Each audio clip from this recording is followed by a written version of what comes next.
প্রিয় সাংবাদিক বন্ধুরা, বড় দুঃখ এবং বেদনার সাথে দুটি কথা বলতে আমরা রাঙ্গামাটির কাউখালী থেকে শুনতে এসে আপনাদের মুখোমুখি হয়েছি। আপনারা ইতিমধ্যে নিশ্চয় অবগত হয়েছেন, দেশে বিদেশে বহুল আলোচিত চাঞ্চল্যকর কল্পনা চাকমা অপহরণের 29 বছর পূর্তিতে চিহ্নিত অপহরণকারী লেফটেন্যান্ট ফেরদৌস হকের সাজার দাবিতে গেল 12 জুন কাউখালীতে আমরা এক নারী সমাবেশ করি। উক্ত সমাবেশে আমাদের আমন্ত্রণে সাড়া দিয়ে লড়াই সংগ্রামে আমাদের 3 বন্ধু বিপ্লবী ছাত্রমন্ত্রীর ঢাকা বিশ্ববিদ্যালয়ের সরকারি সভাপতি নুজিয়া হাসিন রাশা, অ্যাক্টিভিস্ট ও গণতান্ত্রিক অধিকার কমিটির সদস্য মার্জিয়া প্রভা এবং ইউএলএম ইউনিভার্সিটির শিক্ষক অরিউশন অতিথি বক্তা হিসেবে যোগ দেন। বলতে গেলে ঈদের পরে নানা ব্যস্ততা ও কাজের চাপের মধ্যেও তারা আমাদের সমাবেশে যোগ দিয়ে আমাদের কৃতজ্ঞতার পাশে আবদ্ধ করেন। সেজন্য আমরা আজকে আবারও তাদের ধন্যবাদ জানাই। তাদের পাশে পেয়ে প্রতিকূলতার মধ্যেও সমাবেশ চালিয়ে যেতে আমাদের সহযোদ্ধারা সাহস ও শক্তি পেয়েছে। সমাবেত লোকজনও আশ্বস্ত বোধ করেছে। পাহাড়ি সমতলে লড়াই হবে সমাজকালে, এই স্লোগান নিছক স্লোগান নয়, আমরা বাস্তব কর্মসূচির মাধ্যমে এগিয়ে যেতে বদ্ধপরিকর। সাংবাদিক বন্ধুগণ, আপনারা এও জেনেছেন যে ঘটনা দিন সমাবেশ বানচালের উদ্দেশ্যে গোয়েন্দা সংস্থা ডিজিএফআই এর তৎপরতাও বেড়ে যায়। সেনাবাহিনী হুমকিমূলক টহল বাড়িয়ে দেয়, বিভিন্ন জনকে নানাভাবে হুমকি দেয়, যানবাহন আটকিয়ে সমাবেশে আগত লোকদের বিভিন্ন জায়গায় হয়রানি করে, এমনকি জিপ ও সিএনজি চালক 10 জনের গাড়ির চাবি কেড়ে নিয়ে সেনা ক্যাম্পে আটকিয়ে রেখে ভয় ভীতি দেখায়। পরের দিন অর্থাৎ 13 জুন আবার ক্যাম্পে হাজিরা দিতে নির্দেশ দেয়। আমরা এই ধরনের অন্যায়ের তীব্র নিন্দা জানাই, ভুক্তভোগীদের সাথে সমবেদনা প্রকাশ করি। ঘটনার শিকার 10 জন চালকরা হলেন সবুর মিয়া, ইউসুফ, সাবু, আক্তার, স্বপন দাস, আলী, শফি, সালাউদ্দিন, নাজির বং মান্না ও ওসমান। একদিকে সেনাবাহিনীর প্রবল বাধা, অন্যদিকে প্রখর রৌদ্র। এই ধরনের বিরূপ পরিস্থিতিতেও সমাবেশে 2000-এর অধিক লোকের সমাগম ঘটে, যার অধিকাংশই ছিলেন নারী। চিহ্নিত অপহরণকারীদের সাজার দাবি এত বছর পরও একটি প্রবল গণদাবি হয়ে রয়েছে, তা এতে স্পষ্ট হয়। যাই হোক, সমাবেশ সফলভাবে সম্পূর্ণ করে থাকার উদ্দেশ্যে যাত্রাকালে পথিমধ্যে ব্যাংছড়ি নামক স্থানে দুর্বৃত্তরা পরিকল্পিতভাবে আমাদের আমন্ত্রিত অতিথিদের উপর হামলে পড়ে শারীরিকভাবে লাঞ্ছিত করে। এই ধরনের বর্বর ঘটনার নিন্দা জানানোর ভাষা আমাদের নেই। ভুক্তভোগী বন্ধুরা সাথে রয়েছেন, বিস্তারিত বিবরণ তাদের মুখ থেকে শুনবেন। এখানে যে মূল কথাটি আমরা জোর দিয়ে বলতে চাচ্ছি তা এতে শুধু 3 জনকে শারীরিকভাবে হেনস্থা ও অপদস্থ করা হয়নি, আয়োজক হিসেবে আমাদের সংগঠন তথা কাউখালী এলাকাবাসীকেও যার ঘটনার অসম্মান, অপদস্থ ও হেয় করা হয়েছে বলে আমরা ধরে নিয়েছি। আমন্ত্রিত অতিথিকে সর্বোচ্চ গুরুত্ব দিয়ে সেবা যত্ন ও তাদের নিরাপত্তা বিধান করা পাহাড়ের সামাজিক ঐতিহ্য ও সংস্কৃতির অংশ। এতে ব্যবসায়িক হতায় আমরা অপমান ও গ্লানি বোধ করছি। আমাদের সহযোদ্ধাদের মধ্যে ক্রোধ জাগ্রত হয়েছে। এলাকার ঘটনার প্রতিবাদে তাৎক্ষণিক প্রতিবাদ মিছিল হয়েছে। 16 জুন হাটবারের দিন আমরা কাউখালী বাজার বয়কটের ডাক দিয়েছি। ঘটনার বিচার না হলে আগামীতেও আরো প্রোগ্রাম দিতে হতে পারে। দেশের হাসিনার পতনের পর একটি অন্তর্বর্তীকালীন সরকারের শাসনামলে এভাবে অধিকার হরণ, পরিচ্ছদের অবমাননা মেনে নেওয়া যায় না। এভাবে জুলাই ছাত্র গণ অভ্যুত্থানের আশা-আকাঙ্ক্ষা পদধরিত করা হয়েছে বলে আমরা মনে করি। হামলাকারীদের পরিচয় এখন আর অজ্ঞাত নয়। তারা হলেন জাতীয়তাবাদী ছাত্রদলের কাউখালী ডিগ্রি কলেজ শাখার সভাপতি মোহাম্মদ ইমরান হোসেন, সাধারণ সম্পাদক মোহাম্মদ নাইম হোসেন হিমেল এবং তাদের আরেকটি বড় পরিচয় হচ্ছে তারা 80 দশকের ফৌজি শাসক জিয়া কর্তৃক পুনর্বাসিত চাকরার রাষ্ট্রীয় গোয়েন্দা সংস্থার মদত ছাড়া এমন ন্যাক্কারজনক ও দৃষ্টতাপূর্ণ কাজে দুঃসাহস দেখানো সম্ভব নয়।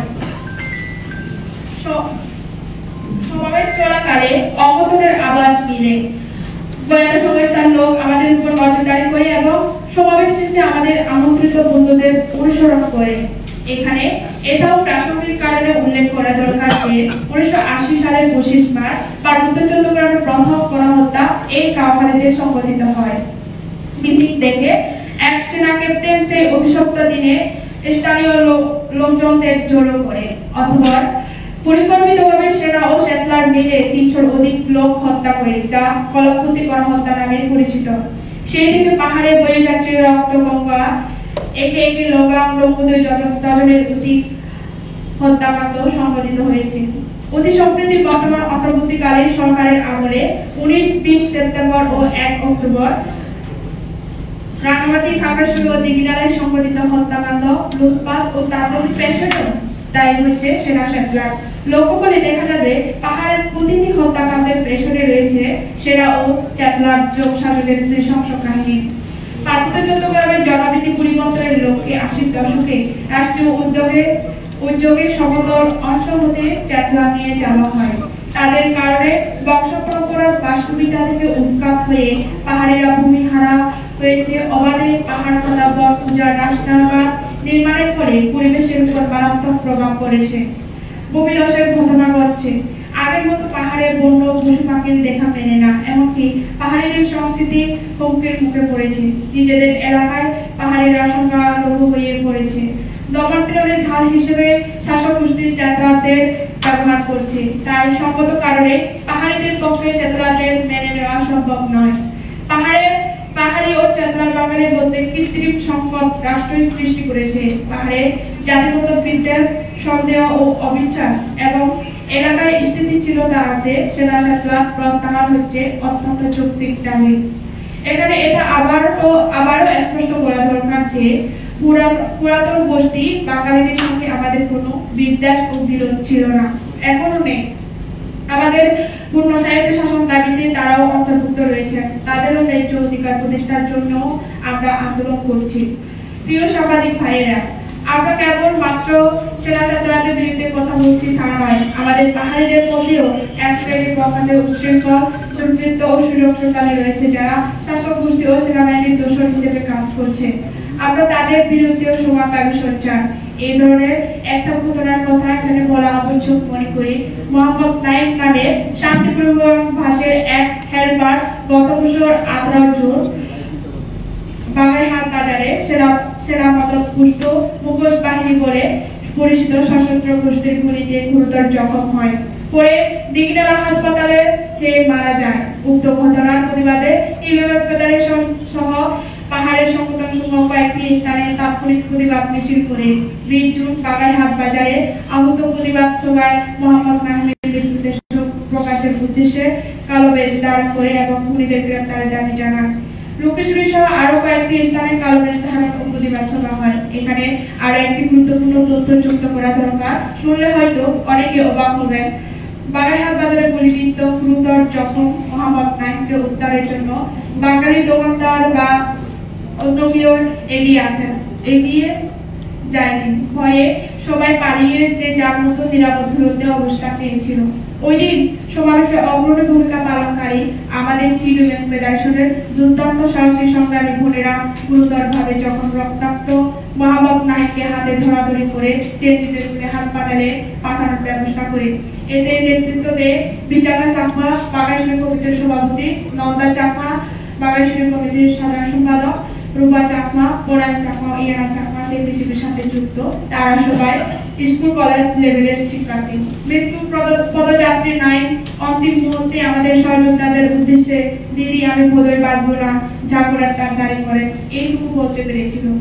ইউএস ফেডারেশনের সহযোদ্ধারা কেবল এমন মর্মান্তিক ঘটনার সাক্ষী, এই সংবাদটি মিডিয়ার প্রচার হয়নি, অল্প কয়েকজনই জানেন। ইউএস ফেডারেশন যে কোনো অন্যায়ের বিরুদ্ধে আমরা যেভাবে সোচ্চার, আত্মমানবতার সেবায় আমরা সমানভাবে ভূমিকা রাখতে চাই। কুমিল্লা ভিক্টোরিয়া কলেজের শিক্ষার্থী সোহাগী জানতুনু 2016 সালের 20 মার্চে কুমিল্লা ক্যান্টনমেন্টে ধর্ষণ ও খুনের শিকার হয়ে তার প্রতিবাদে পার্বত্য চট্টগ্রামে স্কুল কলেজে ক্লাস বর্জন করা হয়। কুমিল্লার বিশ্ব রোডে আয়োজিত বিক্ষোভ মিছিল সমাবেশেও ইউএস ফেডারেশন অংশগ্রহণ করে ভিক্টোরিয়া কলেজের প্রিন্সিপালের সাথে সাক্ষাৎ করে আমরা সহানুভূতি জানাই, একাত্মতা প্রকাশ করি, সাধ্যমতো ভূমিকা রাখার কথা বলি। তার আগের বছর ফ্যাসিস্ট হাসিনার শাসনামলে 2015 সালের 29 নভেম্বর ফিলিস্তিন সংহতি দিবসের মিছিল করতে গিয়ে আমাদের সংগঠনের তৎকালীন সভাপতি নিরূপা চাকমা ও কেন্দ্রীয় সদস্য দ্বিতীয় চাকমা পুলিশের ধারা লাঞ্ছিত হন এবং 18 দিন কারাভোগ করেন। উক্ত ঘটনার 14 জন কর্মী সমর্থক সেনা পুলিশের হামলার গুরুতর জখম হন। এই ধরনের আরো অনেক ঘটনা আছে। আমাদের লড়াই সংগ্রাম সম্পর্কে বোঝার সুবিধার্থে এই তথ্যসমূহ আপনাদের নিকট তুলে ধরছি। সাংবাদিক বন্ধুগণ, কাউখালী ঘটনায় মনে হচ্ছে প্রেসিডেন্ট হাসিনার পতন হলেও তার সৃষ্ট ব্যবস্থা এখনো টিকে আছে, আর তার নিয়োজিত বংশধররা এখনো সরকার প্রশাসনের বিভিন্ন গুরুত্বপূর্ণ পদে অধিষ্ঠিত রয়েছে। তারাই 12 জুন করা পড়েছে মাত্র। ঘটনার পরে কাউখালী থানার ওসি সাইফুল ইসলামকে ফোন করা হলে ঘটনাস্থল ব্যাগ করে কাউখালী না রাগনিয়া থানার আওতাধীন তা বুঝতে না পারার ভান করেন। পুলিশ পাঠানোর প্রয়োজন বোধ করেননি। নানা অজুহাতে এড়িয়ে যাওয়ার চেষ্টা করেন। বুঝতে অসুবিধা হয় না ঘটনার ব্যাপারে তারা আগেই অবহিত ছিলেন। আমরা প্রশাসনের এমন পক্ষপাতদুষ্ট ও অসৌজন্যমূলক ব্যবহারের তীব্র নিন্দা ও প্রতিবাদ জানাই। প্রিয় সাংবাদিক ভাইয়েরা, কল্পনা চাকমা অপহরণের ঘটনার সুষ্ঠু তদন্ত ও বিচার না করে গত বছর 2024 সালের 23 এপ্রিল রাঙামাটির কোর্টে কল্পনা চাকমা অপহরণ মামলা খারিজ করে অপরাধীদের দায়মুক্ত দেওয়া হয়েছে। দুঃখজনক হলেও সত্য, 19 জন তদন্ত কর্মকর্তা গত 29 বছর ধরে কল্পনা চাকমাকে খুঁজে পাওয়া যায়নি মর্মে একই বাসার রিপোর্ট প্রদানের ভিত্তিতে হাইকোর্ট থেকে এই সিদ্ধান্ত দেওয়া হয়, যা পার্বত্য চট্টগ্রাম সহ সারা দেশের কিংবা আন্তর্জাতিকভাবে কল্পনা চাকমা অপহরণের বিচার চাওয়া প্রত্যেক রাজনৈতিক ও মানবাধিকার কর্মীর সঙ্গে প্রতারণা ও তামাশা ছাড়া কিছু নয়। শ্রমিক ছাত্র জনতার অভ্যুত্থানের মধ্য দিয়ে ক্ষমতাসীন অন্তর্বর্তী সরকার দেশের সকল নাগরিকের আকাঙ্ক্ষা বাস্তবায়নে ব্যর্থ হয়েছে। মব জাস্টিসের নামে মানুষ হত্যা, চিহ্নিত অপরাধী ও যুদ্ধাপরাধী রাজাকারদের জেল মুক্তি, বম জনগোষ্ঠীর উপর জাতিগত নিপীড়ন ও রাষ্ট্রীয় হেফাজতে নিয়ে কারাগারে হত্যা সহ সংঘটিত অপরাধের বিষাহীন রাষ্ট্র কাঠামো জনজীবনকে বিভ্রাটতার দিকে ঠেলে দিয়েছে। পার্বত্য চট্টগ্রামে অব্যাহত ভূমি দখল, সেনা শাসন কোনটাই বন্ধ হয়নি। বিশেষত পার্বত্য চট্টগ্রামে প্রশাসনের বিভিন্ন পদে প্রেসিডেন্ট হাসিনার দোসররা এখনো বহাল তবিয়তে রয়ে গেছে। অথচ প্রেসিডেন্ট হাসিনার জমানায় প্রশাসনের নির্বাচন প্রত্যাখ্যান করে পাহাড়ি জনগণ পার্বত্য চট্টগ্রামের 27টি ভোট কেন্দ্রে শূন্য ভোট দিয়ে প্রতিবাদ চালিয়েছে। 24-এর অভ্যুত্থানের সঙ্গেও অংশগ্রহণ করে হাসিনার পতন ঘটিয়েছে।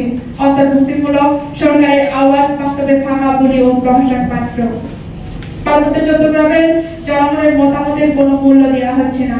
বাস্তবে দেখা যাচ্ছে পূর্বে নিয়ে পাহাড়ি জনগণের সঙ্গে প্রতারণা ও বিশ্বাসঘাতকতা করে দেশের শাসন ক্ষমতায় অধিষ্ঠিত হয়েছে অন্তর্বর্তী সরকার। কল্পনা চাকমা অপহরণের সময় বিচারপতি হাবিবুর রহমানের নেতৃত্বে তত্ত্বাবধায়ক সরকারের অন্যতম একজন সদস্য ছিলেন বর্তমান অন্তর্বর্তী সরকার প্রধান ডক্টর মোহাম্মদ ইউনূস। তিনি কল্পনা চাকমার অপহরণের ঘটনাকে হৃদয় ঘটিত ব্যাপার আখ্যা দিয়ে অপহরণকারীদের দায়মুক্তির চেষ্টা করেছিলেন। ফরিদা আক্তার সে সময় কল্পনা অপহরণের বিরুদ্ধে সোচ্চার ছিলেন। এখন তিনি অন্তর্বর্তী সরকারের একজন উপদেষ্টা। তার কোনো মন্তব্য প্রতিক্রিয়া দেখা যায় না। লঙ্কায় গেলে সবাই রাবণ বনে যায়, এটি প্রমাণ দিতে তিনি কি এমন ভূমিকা পালন করছেন আমাদের মনে সংশয় থাকে না। অন্তর্বর্তীকালীন সরকারের প্রধান পদে অধিষ্ঠিত হয়েও ডক্টর ইউনূস চিহ্নিত অপরাধী লেফটেন্যান্ট ফেরদৌস গঙ্গের গ্রেপ্তার অভিযানের কোনো উদ্যোগ দিচ্ছেন না। বলা চলে তারা নিষ্ক্রিয় ভূমিকা প্রমাণ করে অপরাধীদের আশ্রয় দেওয়ার সামিল। এই ধরনের বিষাদহীনতার সংস্কৃতি বজায় থাকলে দুর্বৃত্তরা আগামীতে এর চাইতে বড় অপরাধ সংঘটিত করার দৃষ্টতা দেখাতে পারে। রাষ্ট্রীয় ক্ষমতার শীর্ষে ডক্টর ইউনূস এর দায় কোনোভাবেই এড়াতে পারেন না। এবারে স্মরণ করা যেতে পারে 96 সালের 27 জুন কল্পনা অপহরণের প্রতিবাদে বাগাইছড়িতে আয়োজিত সমাবেশে যোগ দিতে গিয়ে বিসিবির 3 কর্মীর সমর্থকদের মনোদত চাটওয়ার কর্তৃক খুনের শিকার হন। এবারও রাঙামাটির কাউখালীতে অনুষ্ঠিত কল্পনা অপহরণ দিবসে সমাবেশ শেষে ঢাকার উদ্দেশ্যে ফেরার পথে বাগাইছড়িতে আমাদের আমন্ত্রিত 3 অতিথি দুর্বৃত্ত কর্তৃক হামলার শিকার হলেন। হামলাকারীদের চিহ্নিত করা গেছে। এটাও বিচ্ছিন্ন কোনো ঘটনা নয়। রাষ্ট্রীয় নীল নকশা অনুযায়ী এই সব পরিচালিত হচ্ছে। অন্যায়ের বিরুদ্ধে পাহাড় ও সমতলের গণতান্ত্রিক চেতনা সম্পূর্ণ ব্যক্তিরা যাতে ঐক্যবদ্ধ আন্দোলন গড়ে তুলতে না পারে সেজন্য নানাভাবে ভয়ভীতি প্রদর্শন ও আক্রমণ জারি রয়েছে। পার্বত্য চট্টগ্রামে দীর্ঘকাল সেনা শাসনের সম্প্রসারিত রূপই হচ্ছে দেশ বিবৃতির গত এক দশকের পেশিবাদী শাসন। আমরা মনে করি দেশের প্রকৃত গণতান্ত্রিক শাসন ব্যবস্থা ও জনগণের অধিকার প্রতিষ্ঠা করতে হলে পার্বত্য চট্টগ্রামে সেনা শাসন ভূমির বেদখলবদ্ধ ও দেশের বসবাসরত ৪৫টির অধিক জাতিসত্তাদের জাতিগত স্বীকৃতির পাশাপাশি করবরা চাকমা অপহরণের ঘটনা চিহ্নিত লেফটেন্যান্ট ফেডারেল মুক্তের বিচার কার্যকর করতে হবে। এছাড়া দেশে বহু জাতি বহু ভাষার ঐক্যের সমন্বয়ে গণতান্ত্রিক রূপান্তর সম্ভব নয়। সাংবাদিক ভাইয়েরা, গেল ১২ জুন কাউখালীতে আমাদের ৩ সম্মানিত অতিথির উপর হামলার পরিপ্রেক্ষিতে আজকের সংবাদ সম্মেলনে আমরা আপনাদের মাধ্যমে নিম্নোক্ত দাবি সমূহ তুলে ধরছি। দাবি সমূহ: ১. চিহ্নিত হামলাকারী কাউখালী সরকারি ডিগ্রি কলেজে ছাত্রদলের সভাপতি মোহাম্মদ ইমরান হোসেন, সাধারণ সম্পাদক নাইম হোসেন হিমেল ও পানিককে দ্রুত গ্রেফতার ও বিচার করতে হবে। ২. বাস চালকদের ক্ষতিপূরণ দিতে হবে এবং তাদের জীবিকা অর্জনের পথ রুদ্ধ করা যাবে না। ৩. তার বাহানা, দায় এড়ানো ও হামলাকারী ছাত্রদলের সন্ত্রাসীদের সহযোগিতার জন্য প্রশাসনকে জনসম্মুখে জবাবদিহি করতে হবে। ৪. কল্পনা চাকমার চিহ্নিত অপহরণকারী লেফটেন্যান্ট ফেডারেল গঙ্গের দ্রুত গ্রেফতার ও বিচার কার্যকর করতে হবে। ৫. যত্রতত্র সেনা তল্লাশি, হুমকিমূলক টহল ও সাধারণ জনগণকে হয়রানি বন্ধ করতে হবে। ৬. সাম্প্রদায়িক উস্কানি বন্ধ করতে হবে। ৭. অধিকার হরণ চলবে না, সভা সমাবেশের উপর বিধিনিষেধ আরোপ করা যাবে না। ৮. পার্বত্য চট্টগ্রাম থেকে সেনা শাসন প্রত্যাহার ও চেতলাদের জীবিকার নিশ্চয়তা সহ সম্মানজনকভাবে সরিয়ে নিতে হবে। ধন্যবাদ। নীতি চাকমা, সভাপতি হিলিমেস ফেডারেশন; উষাদন চাকমা, সভাপতি ছাত্র জনতা সংগ্রাম পরিষদ; গীতা চাকমা, সাধারণ সম্পাদক হিলিমেস ফেডারেশন; মুশরিফা মিশু, সাধারণ সম্পাদক গণতান্ত্রিক বিপ্লবী প্রার্থী; অলিউর শাম, ইউল্যাব ইউনিভার্সিটির শিক্ষক; মার্জিয়া প্রভা, অ্যাক্টিভিস্ট ও গণতান্ত্রিক অধিকার কমিটির সদস্য; নজিয়া হাসিন রাশা, সভাপতি বিপ্লবী ছাত্র মুক্তির ঢাকা বিশ্ববিদ্যালয় শাখা। ধন্যবাদ। বন্ধুগণ, ১২ জুন ঢাকার উদ্দেশ্যে আমাদের অতিথিবৃন্দ যখন ফিরছেন সে সময়ে হামলার শিকার হয়েছেন সেসব ঘটনা স্থানপাই বিবরণ দিবেন। ধন্যবাদ। ধন্যবাদ। শুরুতেই ফেডারেশন এবং যারা আমাদেরকে হোস্ট করছিলেন তাদের আজকে এই সংবাদ সম্মেলনটি আয়োজন করার জন্য ধন্যবাদ জানাচ্ছি। আপনারা ইতিমধ্যেই বিবরণে ঘটনা সম্পর্কে কিছুটা ওয়াকিবহাল নিশ্চয়ই হয়েছেন। আমরা ঘটনার প্রেক্ষিতে গত 14 তারিখ মানে একদিন পরে আমরা একটি জিডি অনলাইনে করেছি ইতিমধ্যে কাউখালী থানা বরাবর, কিন্তু পরবর্তীতে কাউখালী থানা থেকে আমরা সেদিন হামলা শিকার হওয়ার পরে যখন কাউখালী থানায় রিকোয়েস্ট করলাম, তারা একই রকম ভাবে থানার আওতাধীন এলাকা সম্পর্কিত একটি অনিশ্চয়তা এবং দ্বিধাদ্বন্দ্ব দেখিয়ে তারা রাঙ্গুনিয়া থানায় করেছে, ঘটনাস্থলকে নাকি কাউখালী থানার মধ্যে করেছে, সেটি বরাত দিয়ে তারা সরাসরি পুলিশের সহায়তা প্রদান করতে অস্বীকৃতি জানায়। ফলে আমরা অনলাইনে আবেদন করবার পরেও সেই একই কনফিউশনটা আমাদেরকে আবার পুনরায় জানানো হয়েছে। আমি সংক্ষেপে ঘটনার বিবরণ করছি। গত 12 জুন 2024 তারিখে আনুমানিক বিকাল 4:30 রাঙ্গামাটি জেলার কাউখালী উপজেলার সদর থেকে সিএনজি যোগে চট্টগ্রামের উদ্দেশ্যে, অর্থাৎ চট্টগ্রাম হয়ে আমাদের ঢাকায় ফিরবার কথা ছিল, চট্টগ্রামের উদ্দেশ্যে রওনা হবার পরে ইতিমধ্যে কাউখালী সরকারি ডিগ্রি কলেজের ছাত্র দলের সভাপতি মোহাম্মদ ইমরান হোসেন এবং সাধারণ সম্পাদক মোহাম্মদ নাইম হোসেন হিমেল সহ আরো একজন অজ্ঞাতনামা মোটরসাইকেল আরোহী আমাদের পিছু নেয়, অর্থাৎ যে সিএনজিতে আমরা ভ্রমণ করছিলাম সেই সিএনজির পিছু নেয় তারা। বেতশরীর তপন তালুকদারের বাগান বা বাওয়ালি মসজিদ থেকে বিএনপি ক্লাবের মধ্যবর্তী কোনো একটি স্থানে আমাদের সিএনজি পথরোধ করে। পথরোধের পর পথরোধের সময় তারা মোবাইল ফোনে অজ্ঞাত কারোর সঙ্গে কথা বলে আমাদের চিহ্নিত করবার চেষ্টা করে এবং অতর্কিতভাবে আমাদের উপরে হামলা চালায়। হামলায় আমি শারীরিকভাবে আহত হই, আমার চশমা ভেঙে ফেলা হয়, মোবাইল ফোন ও ব্যক্তিগত মালামাল ছিনিয়ে নেওয়ার চেষ্টা করা হয় এবং আমাদের হত্যা ও অপহরণের হুমকি দেওয়া হয়। তারা আরো লোকজন জড়ো করে আমাদের বিরুদ্ধে আক্রমণ জোরদার করার হুমকি দিতে থাকে এই পর্যায়ে হামলাকারীদের কেউই আমাদের পূর্ববর্তী পরিচিত ছিলেন না এবং হামলার পরে আমরা সামাজিক যোগাযোগ মাধ্যমের সহায়তা এবং আমাদের স্থানীয় বন্ধুদের সহযোগিতায় তাদেরকে চিহ্নিত করতে সক্ষম হই। হামলা চলাকালীন সময় হামলাকারীদের উদ্দেশ্য জানতে চাই এবং তাদের পরিচয় জানতে চাই। তারা তাদের পরিচয় প্রকাশে অস্বীকৃতি জানিয়ে আমাদের উপরে আক্রমণ করে এবং আমাদেরকে ক্যাম্পে আটকে রাখার হুমকি দেয় এবং যে সমাবেশে আমরা যোগ দিয়েছিলাম সেই সমাবেশে যোগ দেওয়ার জন্য আমাদেরকে হেনস্থা করছেন এমন বলে জানান।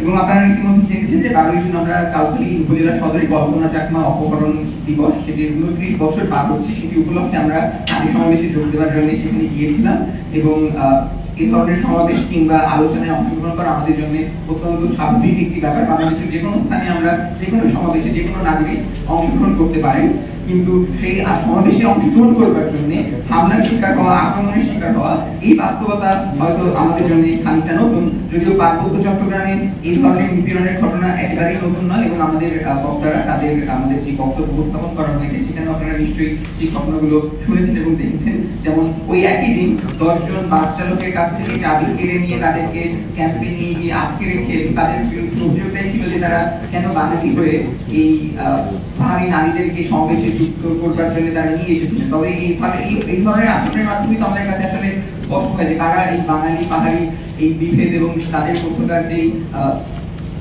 একটা অশান্তিকর পরিবেশ সেটিকে জিইয়ে রাখার জন্য আসলে কারা প্রেরণা হিসেবে ভূমিকা পালন করেন, সেটি আমাদের কাছে আসলে এই আচরণগুলোর মাধ্যমে স্পষ্ট হয়। এবং পরবর্তীতে প্রশাসনিক কোনো প্রকারের সহযোগিতা প্রাপ্ত না হয় আমরা চট্টগ্রামে গমন করে চট্টগ্রামে যাওয়ার পরে সেখানকার যে পুলিশ কমিশনারের কার্যালয় আছে সেই পুলিশ কমিশনারের কার্যালয়ে একজন পুলিশ কর্মকর্তার মাধ্যমে আমরা এই ঘটনাটি তাদেরকে অবহিত করে রাখি এবং পরবর্তীতে আমরা এটি অনলাইনে জিডি করবার সিদ্ধান্ত গ্রহণ করি। এই অনলাইনে জিডি অলরেডি আমরা করেছি, কিন্তু এখনো সেটিকে গ্রহণ করা হয়নি। আমাদের আবেদনটি এখনো প্রক্রিয়াধীন রয়েছে। ফলে এই যে ঘটনাগুলো আমাদের সম্মুখীন হতে হলো সেটি আসলে জুলাই গণঅভ্যুত্থান পরবর্তী বাস্তবতায় আমাদের জন্য ভীষণ রকমের অস্বস্তিকর এবং আশঙ্কাজনক। কারণ যে নাগরিক অধিকার এবং মত প্রকাশের অধিকারের জন্য আসলে আমরা লড়াই করেছি, এই ধরনের হামলা সমাবেশে যোগ দেওয়ার কারণে আলোচনা করতে যাওয়ার জন্য আপনার আয়োজকদের ব্যাপারে আপত্তি থাকতে পারে, বাংলাদেশের যে কোনো জনগণের নানান রকমের তাদের ভিন্ন মতামত থাকতে পারে, কিন্তু আপনি আলোচনায় যোগ দেওয়ার জন্য সমাবেশে যোগ দেওয়ার জন্য কারো উপরে হামলা করতে পারেন কিনা সেই প্রস্তুতি থেকে। এবং আমরা দেখেছি বিগত সরকারের আমলে যারা সরকারি দলে ছিলেন তাদের নেতৃত্বাধীন ছাত্র সংগঠন আসলে এই ধরনের হামলার প্রচলন বেশি ঘটিয়েছিলেন। ফলে বিএনপি মতো একটি রাজনৈতিক দল যারা আসলে বাংলাদেশের গণঅভ্যুত্থানে একটি ভূমিকা পালন করেছেন, তাদের কাছ থেকে যাদের নিজেদের নেতাকর্মীরা এই ধরনের নিপীড়নের শিকার হয়েছেন, হামলার শিকার হয়েছেন, তাদের দলের কর্মীদের মাধ্যমে এই ধরনের হামলার শিকার হওয়া আসলে আমাদের জন্য ভীষণ রকমের বিস্ময়কর এবং অস্বস্তিকর। কারণ আমরা এই ধরনের রাজনৈতিক ভূমিকা নিপীড়নের শিকার কোনো রাজনৈতিক দল কিংবা ব্যক্তির কাছ থেকে আশা করি না। ফলে এখন যদি আপনাদের কারো কোনো প্রশ্ন থাকে, কোনো জিজ্ঞাসা থাকে, সেটি আমরা নিতে পারি। আমরা অনলাইনে এই জিডির অ্যাপ্লিকেশনটি করেছি, সেই আবেদন প্রক্রিয়াটি এখনো কিন্তু প্রক্রিয়াধীন আছে। আমরা হয়তো ডাকযোগে একটি মামলা করবার প্রস্তুতি নেব, সেটির ব্যাপারে আমাদের আইনানুগ প্রক্রিয়া জারি আছে এবং আমরা আইনজীবীর সঙ্গে কথা বলছি। আপনারা তো ছাত্র দলের নাম নিয়ে অভিযুক্ত, কিভাবে বুঝবেন যে ওনারা ছাত্র? আমরা পরবর্তীতে আমাদের স্থানীয় বন্ধু এবং ওনাদের ছবির মাধ্যমে সেই ছবিগুলো আমরা পেয়েছি, সেই ছবিগুলোর মাধ্যমে আমরা ওনাদের শনাক্ত করতে পেরেছি। কারণ আমরা বেশ খানিকটা সময় ওখানে আটকানো, ওনাদের দ্বারা আটক ছিলাম। রাস্তার উপরে আমাদের সিএনজিটাকে আটক করে রাখা হয়েছিল এবং আমাদের উপরে হামলা করা হয়েছিল। কারণ আমাদের সকলেরই চেহারা এবং ওনারা যে বাইকে এসেছিল সেটির পরিচয় কিন্তু আমাদের কাছে রয়েছে এবং সেটির মাধ্যমে আমরা পরবর্তীতে সামাজিক যোগাযোগের মাধ্যমে ওনাদের ছবি সম্বলিত ওনাদের ফেসবুক অ্যাকাউন্ট থেকে শুরু করে আমাদের যাবতীয় পরিচয় আমরা চিহ্নিত করতে পেরেছি। ওখানে 3 জন ব্যক্তি ছিলেন, একজন চালক ছিলেন এবং পেছনে 2 জন ব্যক্তি ছিলেন যারা আমাদের উপরে সরাসরি আক্রমণ করেছেন। সেই 2 জন ব্যক্তি হচ্ছেন যাদের কথা আমরা বলছি, যিনি একজন কাউখালী ডিগ্রি কলেজের ছাত্র দলের সভাপতি এবং একজন ছাত্র সম্পাদক। ছাত্র দলের এই যে কল্পনা অপহরণের যে ঘটনাটা, সেটার সাথে কি ছাত্র দলের কোনো সম্পৃক্ততা রয়েছে? তাহলে তারা কেন আপনাদেরকে অ্যাটাক করবে? সেটি আমরাও অবাক হয়েছি এবং আমরা বিস্মিত হয়েছি যে আসলে ছাত্র দলের সাথে তো রাজনৈতিকভাবে এই ঘটনার কোনো সরকারি সংশ্লিষ্টতা নেই বলে আমরা জানি। কারণ যেই সময়ে কল্পনা অপহরণের ঘটনাটি ঘটেছিল সেই সময় কিন্তু তত্ত্বাবধায়ক সরকার বাংলাদেশের ক্ষমতায় ছিল, কোনো রাজনৈতিক দল বাংলাদেশের ক্ষমতায় কল্পনা অপহরণের সময় ছিল না। এবং কল্পনা অপহরণের ঘটনার পরে যে কমিশন গঠন করা হয়েছিল তাদের প্রকাশিত রিপোর্ট কিন্তু আসলে জনসম্মুখে প্রকাশ করা হয়নি। ফলে নাগরিক হিসেবে আমাদের কাছে এখনো কল্পনা অপহরণটা কিভাবে করবে সেটি বছরের মুখ রয়ে গেছে। এবং আপনারা নিশ্চয়ই জানেন যে বিগত ফ্যাসিস্ট সরকারের আমলে মামলাটিকে খারিজ করে দেওয়া হয়েছে আদালতের মাধ্যমে। ফলে এটিও আমি মনে করি যে গণঅভ্যুত্থানের একটি বড় ম্যান্ডেট, কারণ আমরা যে গুম কমিশন করা হয়েছে এবং বাংলাদেশের অসংখ্য নাগরিক গুমের শিকার হয়েছেন, সেটি মাইকেল চাকমা সহ যাকে আমরা হয়তো ধরেই নিয়েছিলাম যে তিনি হয়তো মারাই গেছেন, কিন্তু তিনি আবার ফেরত এসেছেন। ফলে এই ধরনের গুমের ঘটনাগুলোর সুরাহা করা প্রয়োজন এবং সেগুলি জনসম্মুখে উপস্থাপন করা প্রয়োজন যে কারা যুক্ত ছিলেন কারা ছিলেন না, সেটির একটি জরুরত আমাদের সামনে আসলে এই ঘটনাটি আগে হাজির করে। এবং এখানে ছাত্রদলের যুক্ততা ঠিক কেন সেটি আমাদের কাছে স্পষ্ট না, কিন্তু হামলাকারীরা যেহেতু ওই দলের অন্তর্ভুক্ত, ফলে আমরা তাদের পরিচয়টা জানতে চাই এবং তাদের পরিচয় আসলে আমাদেরকে বিস্মিতই করেছে। আরেকটা সানভাইয়ের সাথে একটু যদি যুক্ত করি, সানভাই কিন্তু একটা কথা স্পষ্ট বলেছে যে আমাদেরকে যখন সিএনজিতে আক্রমণ করা হয়েছিল তখন হচ্ছে তারা বারবার বলছিল যে চল তোদেরকে সেরা ক্যাম্পে ধরে নিয়ে যাব, এবং আমাদের নারীদের উপর হচ্ছে তারা অ্যাটাক করতে তারা বাধাপ্রাপ্ত হচ্ছিল। তারা বলছিল মেয়ে মানুষের গায়ে হাত তুলবি কি করে, কিন্তু পরে আমাদেরকে জুতা পেটা করানো দরকার, কেটে মিশিয়ে দেওয়া দরকার, এই যে তাদের অত্যন্ত, এবং তারপর তো আমাদের গায়েও হাত তুলেছে। তো এই যে সেরা ক্যাম্পে নিয়ে যেতে বলছে ছাত্র দলের একজন সরকারি কাউখালী ডিগ্রি কলেজের সাধারণ সম্পাদক এবং প্রেসিডেন্ট, তাহলে আমাদের কাছে এইটা অবশ্যই মনে হচ্ছে যে তাদের পেছনে যদি সেনাবাহিনী বা ডিজিএফআই পাওয়ারটা না থাকে তারা এই কথা কখনো বলবে না। এখানে যদি কেউ কাউকে হামলা করে আমরা বড়জোর বলতে পারি যে তোকে পুলিশের থানায় নিয়ে যাই বা চল তোকে আলাদাভাবে বসাই, কিন্তু সেনা ক্যাম্প এটা কিন্তু আমাদের মাথায় রাখতে হবে। এই কথাটা বলার মাধ্যমে এই অঞ্চলে এই পাহাড়ি অঞ্চলে ছাত্রদল এবং সেনাবাহিনী বা ডিজিএফআই কিভাবে ভাই ভাই হয়ে সমান্তরালে কাজ করে, এটাও এই ঘটনার প্রমাণ। আপনারা কি আপনাদের শীতটা সেনাবাহিনীর দিকে ইনপুট করছেন নাকি ছাত্রদলের উপরে ইনপুট করছেন? বিষয়টা কিন্তু আসলে আমাদের কাছে ক্লিয়ার হচ্ছে। আচ্ছা, আমি বলি, কল্পনা চাকমার প্রোগ্রামটাতে আমরা যেখানে উপস্থিত ছিলাম সেটা ছিল কল্পনা চাকমা অপহরণের 29 বছর দিবস, এবং আমাদের একটা বড় দাবি ছিল যে কল্পনা চাকমা অপহরণের সাথে চিহ্নিতকারী লেফটেন্যান্ট ফেরদৌস গং তাদেরকে যাতে বিচারের আওতায় নিয়ে আসা হয়। আপনারা জেনে থাকবেন যে কল্পনা চাকমার প্রোগ্রাম ও যে এখনো বলা হচ্ছে যে এটা একটা বড় দাবি, এবং এই ধরনের প্রোগ্রামে সেনাবাহিনীর জন্য একটা সেনাবাহিনীর ভালো লাগার বিষয় না পাহাড়ে এই ধরনের প্রোগ্রাম। তো যেটা হয়েছে সেদিন সকাল থেকে সেনাবাহিনী কিন্তু আমাদের নারীদের সমাবেশে পাহাড়ি নারীদের আসতে তারা বিভিন্ন জায়গায় টহল দিয়েছে। ইনফ্যাক্ট যখন সমাবেশ শেষে নারীরা চলে যাবে তখন কিন্তু তাদের বাস ড্রাইভারকে 10টি বাসের ড্রাইভারকে কিন্তু তারা আটক করেছে সেনা ক্যাম্পে। এই ঘটনার পরম্পরায় আমরা যখন দুপুরের খাবার খেয়ে বের হলাম তখন হচ্ছে আমরা পথিমধ্যে এই ধরনের আক্রমণের শিকার হই এবং ছাত্র দলের মাধ্যমে।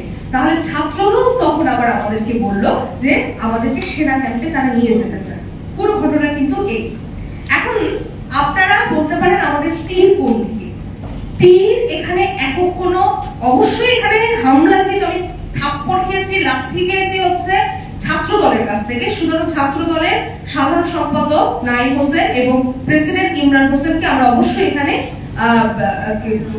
আমরা হামলাকারী হিসেবে চিহ্নিত করছি এবং তাকে বিচারের আওতায় আনার দাবি জানাই। কিন্তু এর পেছনে কারা কাজ করেছে বা কারা, তাদের তো সাহস হওয়ার কথা না, তারা তো আমাদের চেনেও না, তারা তো আমাদের চেনে না। কারণ তাদের এত সাহস হবে কি করে যে আমরা ইনফ্যাক্ট তাদের সান ভাইকে দেখে বারবার তাদেরকে বলেছে যে সান ভাই আমাদের হচ্ছে বিশ্ববিদ্যালয়ের শিক্ষক, ও হচ্ছে ঢাকা ইউনিভার্সিটির স্টুডেন্ট, আমি একজন মানবাধিকার কর্মী, আমরা আমাদের পরিচয় দিয়েছি।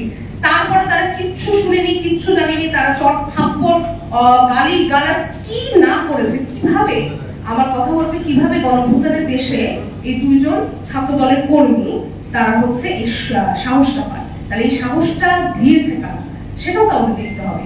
সেজন্য আমরা বলছি যে যেহেতু এই সাহসের বসেই তারা আমাদের সেনা ক্যাম্পে ধরে নিয়ে যেতে চাইছে, সেনা ক্যাম্পের সাথে তার যোগ সাজস আছে, সেনা ক্যাম্পের সাথে যোগ সাজস থাকা মানে হচ্ছে মানে অবশ্যই সেনাবাহিনী ডিজিএফআই মদত করেছে। আমাদের সেনা ক্যাম্পে নিয়ে যাওয়া হয়। আমরা কিন্তু হামলার ঠিক পরবর্তীতে আমরা পুলিশে যোগাযোগ করেছি এবং আমরা বলেছি যে আমরা থানায় গিয়ে বাকি কাজগুলো করতে পারি কিংবা থানায় যাওয়ার কথা হয়েছে, কিন্তু থানা থেকে অসহযোগিতার কারণে আমরা থানায় যেতে পারিনি। এখন এখানে কাদের যুক্ততা আছে তারা ফোনে অন্য কারোর সঙ্গে কথা বলছিলেন এবং আমাদের পরিচয় নিশ্চিত হওয়ার চেষ্টা করছিলেন, ফলে তাদের সঙ্গে আসলে কাদের যুক্ততা আছে সেটি আমরা অনুমান করছি কিংবা আশঙ্কা করছি আমাদের অন্যান্য যেসব ঘটনা দিন ঘটেছে সেটির প্রেক্ষিতে। ফলে সেটিও নিশ্চয়ই তদন্ত সাপেক্ষে খতিয়ে দেখা দরকার, সেই তদন্তের কাজটা কারা করবেন। যেহেতু একটা হামলার ঘটনা ঘটেছে কিন্তু এটি একটি ফৌজদারি অপরাধ, ফলে ফৌজদারি অপরাধের তদন্ত খুব স্বভাবতই আইন শৃঙ্খলা রক্ষাকারী বাহিনী হিসেবে পুলিশের উপরে বর্তায়। ফলে পুলিশের দায়িত্ব হচ্ছে এই কারা হামলা করেছে, কেন করেছে, সেটিকে চিহ্নিত করে সেই বিস্তারিত খবরগুলো আমাদের সামনে উপস্থাপন করা, কিন্তু তারা এখনো সেই কাজটা করতে ব্যর্থ হচ্ছে। ফলে তারা কেন কাজটা করতে পারছেন না, পুলিশ প্রথমে ওই হামলার স্থানটি তাদের আওতাধীন কিনা, এটি কাউখালী থানার অন্তর্ভুক্ত নাকি রামগঞ্জ থানার অন্তর্ভুক্ত, সেটি নিয়ে তারা কনফিউশন প্রকাশ করছে, তারা নিশ্চিত নন। যদিও আমরা নির্দিষ্ট লোকেশন চিহ্নিত করতে সক্ষম হয়েছি এবং আমরা আমাদেরকে লোকেশনে বিস্তারিত পাঠিয়েছি, কিন্তু ওনারা আমাদের থানার যে জুরিসডিকশন সেটা নিয়ে স্পষ্টতা বা অস্পষ্টতা আছে এমনটা আমাদেরকে জানিয়েছেন। এবং সেটার পরবর্তী এবং ঈদের ছুটি দেখে, ঈদের ছুটি চলছে, আমাদের সঙ্গে যথেষ্ট পুলিশ ফোর্স নেই, আমরা এই ধরনের পুলিশ পাঠাতে পারছি না, সেটা জানিয়ে তারা সহযোগিতা করতে অস্বীকৃতি জানিয়েছে। ফলে এখানে সরাসরি পুলিশের পক্ষ থেকে অসহযোগিতা আছে, এবং সেই অসহযোগিতা কেন আছে সেটিও নিশ্চয়ই তদন্তের দাবি রাখেন, সেই তদন্তটি কারা করতেন। সেই জায়গা থেকে আমাদের প্রশ্ন, যে ধরনের একটি ফৌজদারি অপরাধ সংঘটিত করবার পরে যে দায়িত্বটি আসলে আইন শৃঙ্খলা রক্ষাকারী বাহিনীর উপরে বর্তায় এবং প্রধানত পুলিশের উপরে বর্তায়, তাদেরই দায়িত্ব হচ্ছে যে সেই যোগাযোগগুলো, সেই সংযোগগুলো খতিয়ে বের করা। এবং আমরা ওই দিন ঘটিত অন্যান্য ঘটনাগুলোর সঙ্গে সূত্র মিলিয়ে এটাকে খুব সহজভাবে বুঝতে পারছি যে আসলে আমরা কি জানি যে পার্বত্য চট্টগ্রামের বাস্তবতা বাংলাদেশের সমতলের বাস্তবতার থেকে বেশ খানিকটা ভিন্ন। সেখানে এখন একটি অ্যাক্টিভ সেনা অপারেশনের অধীনে সেটি পরিচালিত হচ্ছে। ফলে যেহেতু সেখানে সেনা ক্যাম্প রয়েছে এবং সেনাবাহিনী সেখানে, এবং আপনারা জানেন যে ডোগলার পরে কিন্তু সেনাবাহিনীকে একটা ম্যাজিস্ট্রেট পাওয়ার দেওয়া হয়েছে, এবং সেই ম্যাজিস্ট্রেট পাওয়ার কিন্তু এখনো বলবৎ রয়েছে, সেটি কিন্তু উইথড্র করা হয়নি। ফলে পুলিশের পাশাপাশি আইন শৃঙ্খলা রক্ষাকারী বাহিনী হিসেবে সেনাবাহিনীরও কিন্তু নিরাপত্তা প্রদান করবার একটা দায়িত্ব বর্তায়। যেহেতু আমরা দেখি যে বিগত সরকারের আমলে পুলিশ থেকে শুরু করে অন্যান্য আইন শৃঙ্খলা রক্ষাকারী বাহিনীকে যেভাবে ব্যবহার করা হয়েছে, একদম বাহিনীগুলোকে নিষ্ক্রিয় করে ফেলা হয়েছে। ফলে সেই বাস্তবতায় কিন্তু সেনাবাহিনীকে একটা পুলিশি দায়িত্ব প্রদান করা হয়েছিল। ফলে এই জায়গা থেকে সেনাবাহিনীরও কিন্তু দায় আসতে পারে না, কারণ আইন শৃঙ্খলা রক্ষাকারী বাহিনী হিসেবে তাদেরও দায়িত্ব আছে যে বাংলাদেশের নাগরিককে নিরাপত্তা প্রদান করা, এবং সেই নিরাপত্তা প্রদানের দায়িত্ব কিন্তু তারা ইতিমধ্যে প্রাপ্ত, তাদের ম্যাজিস্ট্রেট পাওয়ার কিন্তু এখনো বলবৎ রয়েছে। আশা করি আপনাদের প্রশ্নগুলো স্পষ্ট।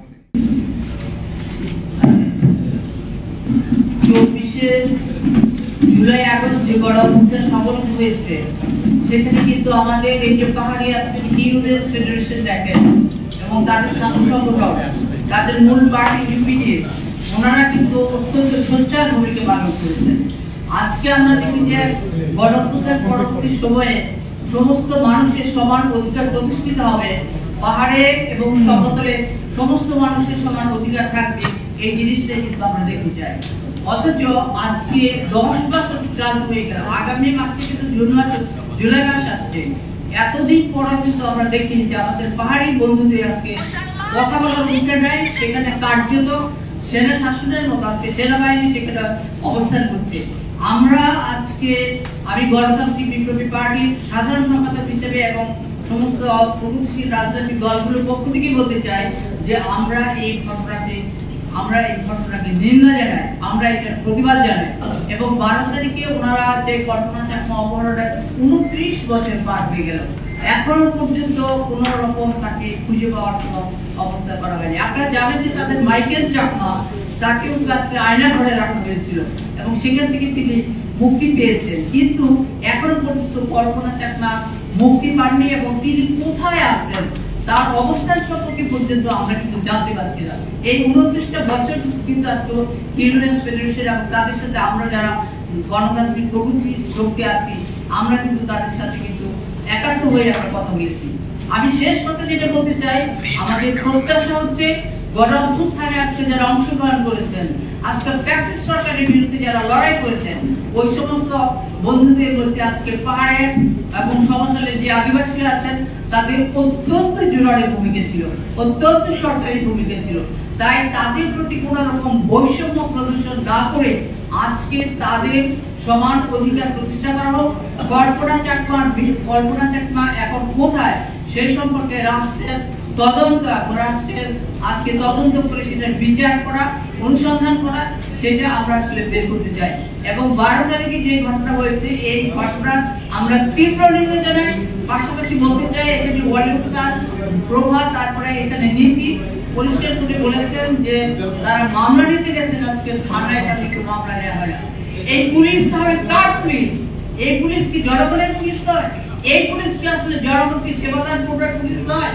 অথচ আমরা দেখছি ফ্যাসিস্ট সরকারের সময় পুলিশ যে ভূমিকা অবতীর্ণ হয়েছিল, আজকে এই গণ অভ্যুত্থান পরবর্তী সরকার সেই একই ভূমিকা পালন করবে, এটা কিন্তু কোনোভাবেই আমাদের কাছে কাম্য নয়।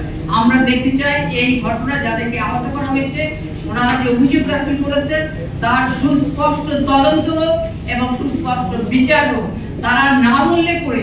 এবং এখানে আছেন যে উষাদন চাকর, উনিও কিন্তু আমাকে ছবি দেখিয়েছেন। আজকে এখানে ওনারা যে দুটো নাম বলেছেন, ইমরান হোসেন এবং ফাহিম, যে নামটা কিন্তু সাধারণ সম্পাদক ছাত্র দলের সাধারণ সম্পাদক আপনার ডিগ্রি কলেজে, তাদের ছবি সহ কিন্তু আজকে তারা আমাদেরকে দেখাচ্ছে। তাহলে এখনো পর্যন্ত কেন তাদেরকে গ্রেফতার করা হচ্ছে না?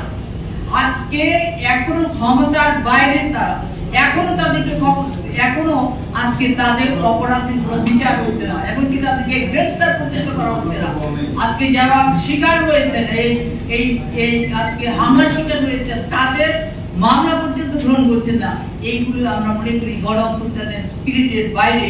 গণ অভ্যুত্থান আমরা করেছিলাম এই জন্য যে ফ্যাসিস্ট শাসনকে হটিয়ে প্রকৃতপক্ষে একটা গণতান্ত্রিক এবং সমস্ত মানুষের সমান অধিকার প্রতিষ্ঠার একটা সরকার, সমান অধিকার প্রতিষ্ঠার একটা শাসন ব্যবস্থা, একটা সমাজ ব্যবস্থা প্রতিষ্ঠিত হবে, সেই আকাঙ্ক্ষা থেকে, সেই স্বপ্ন থেকে আজকে সেই গণ অভ্যুত্থানের সেই স্পিরিটের বাইরে অবস্থানে আজকে এখানে যে কাজ করা হচ্ছে, এই যে আমাদের পাহাড়ি ভাইদের সাথে বোনদের সাথে যে আচরণ করা হচ্ছে এবং তাদের সাথে সংহতি প্রকাশ করতে গিয়ে বার্তাকে যে ঘটনা করা হচ্ছে, এটা সুস্পষ্ট বিচার করা করবেন সরকার।